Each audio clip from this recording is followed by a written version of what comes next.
Durante as décadas de 1980 e 1990, a Austrália viveu um momento de desespero e medo com um abusador perturbador conhecido como Mr. Cruel ou Sr. Cruel. Famoso por seus hediondos crimes contra crianças, ele se mantém como um rosto sem nome até hoje.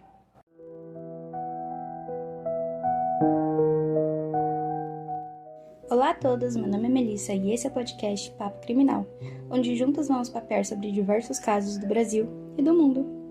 No episódio de hoje vamos falar sobre o caso Mr. Cruel ou Sr. Cruel. Eu aproveito para avisá-los que esse episódio é mais forte e eu não vou trazer muitos detalhes gráficos, mas de qualquer forma a gente vai tratar sobre sequestro, abuso e mortes de crianças. Então, se você é sensível a esses tópicos, a gente se vê semana que vem. Outro recadinho, para você que escuta o podcast no Spotify, saiba que em todo episódio eu deixo a aba de comentários aberta para que vocês comentem o que acharam do caso. Críticas, elogios, sugestões de caso e tudo mais. Além disso, às vezes tem até enquete sobre o caso do dia. Então, se você está me ouvindo pelo Spotify, não esquece de dar uma olhadinha, viu? Bom, e por fim, para relembrá-los como sempre, hoje, mais tarde, terá todas as fotos e vídeos referentes a esse caso lá no Instagram do podcast, @papocriminal. Já segue lá que eu sempre vou avisar que tem episódio novo. E além do Instagram, agora a gente tem o perfil do TikTok do podcast, @papo.criminal. E em ambos eu vou trazer alguns outros conteúdos, como dicas de filmes, séries e livros com a temática True Crime, então não perca. Dito isso, vamos ao caso. Em 22 de agosto de 1987, em Lower Plenty, Melbourne, Austrália, um homem usando uma balaclava invadiu a casa de uma família às 4 da manhã, ao remover um painel de vidro da janela da sala de estar, armado com uma faca e uma arma de fogo. Ele amarrou as mãos e os pés de ambos os pais e os empurrou para dentro de um guarda-roupa. O filho de 6 anos do casal também foi amarrado, mas dessa vez com uma fita cirúrgica. A vítima desse primeiro caso foi a filha de 11 anos, nunca identificada publicamente. Ela foi abusada sexualmente por 2 horas dentro de sua própria casa, e quando ele foi embora, ele levou alguns discos de vinil e um casaco azul, mas não deixou pistas. O segundo caso aconteceu em 27 de dezembro de 1988, quando o Sr. Cruel invadiu a casa da família Wills na Hillcrest Avenue em West Ringwood, às 5h45 da manhã. Apontando uma arma para o pai da família, o Sr. Cruel disse para ele não ser um herói e amarrou ele e sua esposa com um fio de cobre e exigiu dinheiro. Depois disso, foi ao quarto onde Sharon Wills, de 10 anos, e suas irmãs estavam dormindo. Ele acordou Sharon e colocou fita adesiva sobre seus olhos e uma mordaça de bola em sua boca. Recolheu algumas roupas dela e a levou embora. Apenas 18 horas depois que Sharon foi encontrada caminhando pela Orchard Road, no subúrbio próximo a Bayswater. Enquanto estava mantida em cativeiro, Sharon ouviu repetidamente o som de aeronaves voando baixo, levando as autoridades a acreditarem que ela estava mantida em algum lugar na rota de voo do aeroporto de Tullamarine. O terceiro caso ocorreria apenas alguns anos depois. Às 11h40 da noite do dia 3 de julho de 1990, o Sr. Cruel invadiu a casa da família Linas, enquanto os pais da família estavam em uma festa.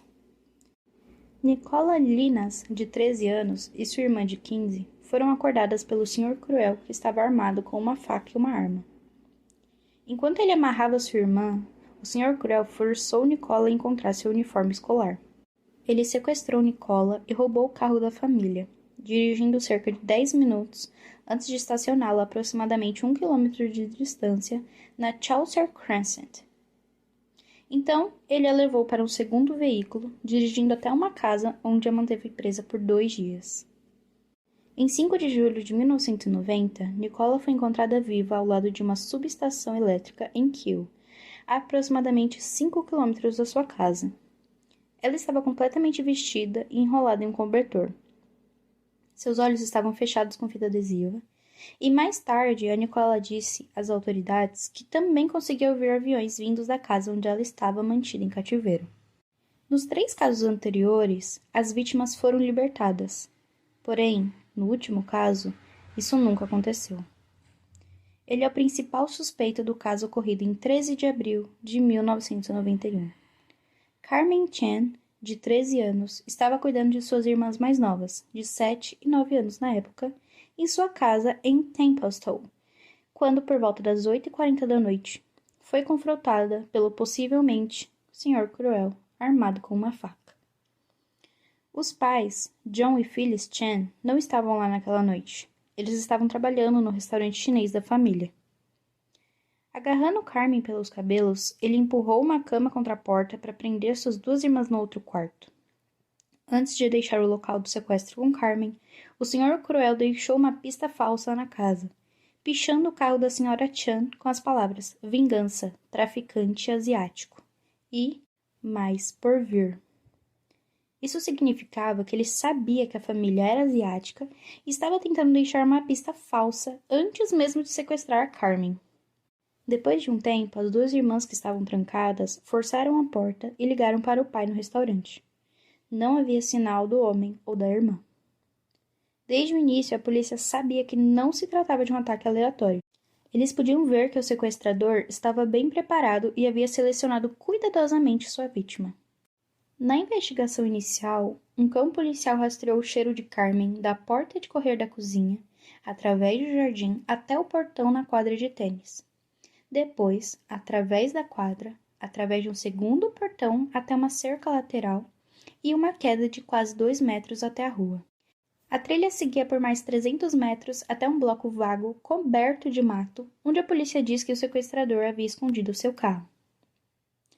O corpo decomposto de Chan, com 3 ferimentos de bala na cabeça, foi encontrado apenas 1 ano depois por um homem que passeava com seu cachorro em Edgar's Creek, Thomastown.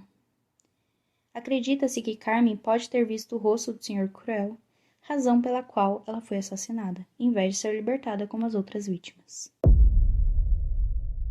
Pelo modus operandi ter sido diferente dos outros casos, o detetive Chris O'Connor respondeu à pergunta de um jornalista em 2013 sobre se o Sr. Cruel era o responsável, dizendo: "Nós simplesmente não sabemos se foi o Sr. Cruel quem assassinou Carmen. Nós simplesmente não podemos ter certeza, porque não há evidência suficiente para fazer um julgamento de valor sobre se foi ou não ele no caso de Carmen." Com as investigações, notou-se que o Sr. Cruel planejou os crimes meticulosamente. Por exemplo, em um caso, ele sequestrou uma garota e a disse que a soltaria em exatas 50 horas, o que ele fez. Ele dava banho em suas vítimas cuidadosamente, com uma vítima descrevendo o ato como uma mãe lavando um bebê.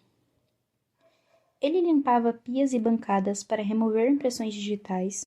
Inclusive, antes de liberar uma das vítimas, ele esfregou o banheiro e colocou um lençol no chão para evitar deixar pegadas. Em um caso, ele pegou um segundo conjunto de roupas da menina para vesti-la antes que ela fosse libertada. E em outro, ele jogou a menina vestida apenas em saco de lixos para que a polícia não pudesse testar suas roupas originais. Tirando o caso de Carmen, o modus operandi foi o mesmo em cada um dos 3 ataques. E as declarações das vítimas forneceram confirmação à polícia de que era o mesmo criminoso. Apesar de não conseguirem identificar o homem, Sharon Wills e Nicola Linas conseguiram fornecer detalhes importantes para o caso. Elas o descreveram como tendo entre 30 e 50 anos de idade, entre 1,73 e 1,80 de altura, com cabelos e sobrancelhas de cor clara areia. Além disso, ele tinha uma pequena barriga. As meninas também disseram à polícia que o Sr. Cruel usava as frases bozo, worrywart e missy. Ele tinha um sotaque australiano sem classe ou características definíveis. O Sr. Cruel declarou a uma das meninas que foi vítima de abuso sexual quando criança. Às vezes, as meninas espiavam por baixo das vendas e conseguiam descrever o quarto e o banheiro da casa ou apartamento em que estavam sendo mantidas. Inclusive, lá no Instagram do podcast, eu vou deixar os esboços feitos da casa, mas eu vou descrevê-los aqui também para vocês. Uma das meninas descreveu o quarto em que ela foi mantida como tendo carpete bege ou creme, cortinas longas cor de pêssego, uma cama de casal com cabeceira cor de pêssego, uma base de luminária laranja com um abajur listrado de limão e branco, paredes de cor clara e uma porta branca. Havia uma estante ou um armário na extremidade oposta do quarto que havia sido coberto com um cobertor escuro, possivelmente para esconder itens pessoais que poderiam ser usados para identificar o Sr. Cruel. Já o banheiro foi descrito como tendo um chuveiro com porta tripla de correr, uma banheira e uma pia ao lado do chuveiro. Um vaso sanitário com descarga dupla perto do banheiro. E durante o cativeiro, como eu disse para vocês, as meninas ouviram aviões voando acima, que foram correspondidos às rotas de voo de Tullamarine. A polícia começou uma busca em áreas próximas ao aeroporto e mais de 30 mil casas foram batidas e revistadas. A casa, unidade ou apartamento tinha uma entrada no lado direito e um pequeno número de degraus até a porta da frente. A polícia criou a Spectrum Task Force em maio de 1991, dedicada a capturar o Sr. Cruel. Foi aí, que eles revistaram as 30 mil casas e eles também entrevistaram 20 mil suspeitos sobre os ataques, a um custo de 3,8 milhões de dólares australianos. Houve uma recompensa de 300 mil dólares australianos oferecida pela polícia por informações que levassem à condenação do Sr. Cruel. Um pôster de recompensa pelos sequestros foi distribuído em 1991 em todas as casas de Victoria, em certas áreas do sul da Austrália e Nova Gales do Sul. Enormes pôsteres foram colocados em locais públicos e essa força-tarefa foi dissolvida em janeiro de 1994. Antes de terminarmos o episódio, eu vou apresentar para vocês algumas teorias sobre esse caso. A primeira teoria tem a ver com um cobre no sequestro da segunda vítima, a Sharon Wills, onde o Sr. Cruel usou o fio de cobre para amarrar as mãos dos pais dela.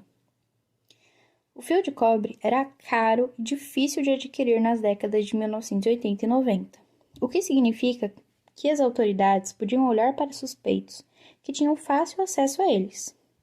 O Sr. Cruel pode ter trabalhado como eletricista na indústria de construção ou tinha acesso a esses locais de trabalho, onde materiais como fio de cobre são mais comuns. Como os ataques ocorreram perto de férias escolares, outra teoria é que ele pode ter sido um professor ou alguém que trabalhava em uma escola. De acordo com o relatório da FBI de 1991, o agressor tem um interesse intenso em crianças, especialmente crianças na faixa etária que ele está agredindo. Ele passará muito tempo com essas crianças, no que parece ser uma dedicação altruísta aos alunos. Sobre ele ter parado abruptamente e mudado seu modus operandi, a polícia acredita que o assassinato de Carmen destruiu o mundo de fantasias do Sr. Cruel, no qual ele tratava suas vítimas como namoradas de mentira, até mesmo dando a elas apelidos carinhosos.